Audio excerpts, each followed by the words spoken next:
Hello, my name's Angus MacLeod. When it comes to seeking trust and an improved relationship with staff in order to get better results from them and to have them stay with the company rather than leave, there are three key things that we need to do. The first is to be very adult. In other words, not a parent, but actually a thinking human being who is compassionate and thoughtful and humanistic in all the right ways. The second thing is to be asking questions rather than to be telling people what to do.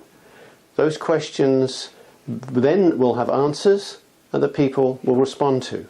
And then we need to listen very well to what they have to say. So what sort of questions might we be asking as a supervisor or manager of people on the shop floor?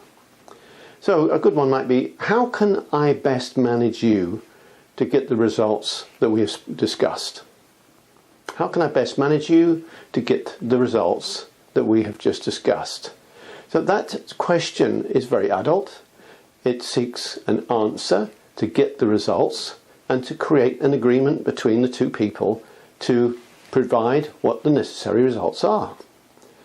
And we may ask a question about support. Very adult question is, how as your supervisor can I manage you better and provide what sort of support so that you are happy in your work and we get the productive efforts that we require? So it's a very adult question seeking to engage the individual and then to take notice of them. Now when we're listening, we shouldn't interrupt, obviously. We should be listening for the whole of the answer. Let's try and use reflective language. That means to use their language that you've just heard. That does two things. One is they know that you have listened to them properly. And secondly, those words go in without having to be rejudged. For example, if you use another word than the ones that they've been using, then that creates some dissonance, some difficulty, and they may have to think about that. The word may be simple. It may be a word that they use the word success, you use the word achievement. It may sound that the meanings may be the same, but actually in the minds of individuals, these words mean different things. And sometimes you can just appear to be being clever and more educated than they are by changing the language. And it doesn't show that you're listening if you keep changing the words that they use.